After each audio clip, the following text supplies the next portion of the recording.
How are you, Exile? Are you ready for a new build? Today we have Cyclone Cast on Crit, Ice Spear of Splitting build. As you just saw in previews, we are dealing tons of damage and clearing Ubers and Juice T17.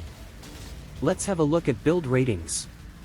Side note, are you excited for Path of Exile 2? Leave a comment down below if you are. Clear speed 8 out of 10.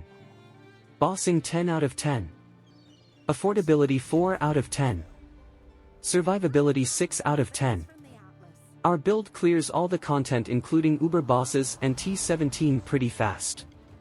Side note, even though we have 14k energy shield, build does require some dodging in certain boss mechanics, and build does cost quite a bit of divines to unleash its full potential. Now let's look at our gear. We are using a lot of cheap unique, but we do have some expensive ones with corrupts or good rolls. First of our gloves are Shaper's Touch. Cheap unique which scales our build with our attribute stacking. Ideally we want 1+ to socketed gems corruption. Next we have Ivory Tower unique body armor, which gives us more energy shield per life reserved. Since we do reserve pretty much all our life, this one provides huge boost to our energy shield pool. Ideally we want to use Tailoring Orb and get increased to explicit defense modifiers, which makes our body to provide 32+ energy shield instead of 30. Boots are Stampede, simply makes our cycloning always fast and base movement at 150%. Shield Wrathpith Globe for damage, crit and decent base energy shield. For a helmet we have Crown of the Inward Eyes, which gives us Transfiguration of Soul, Transfiguration of Body and Transfiguration of Mind. Soul and Mind provides big boost to our damage since it scales from increases to energy shield and mana. Ideally we want to get Corruption for 90% reservation for socketed gems. Lastly we got Great Wolf Eyes unique amulet. The one you see here is quite expensive. But for budget all you need is increased attributes roll. Second roll can be whatever, that's gonna cost just few divines at most. For belt we want intelligence and strength rolls with increased attributes from hunter influence. For budget just getting strength and intelligence is more than enough. Rings are the same, getting strength and intelligence and some chaos resist is pretty good.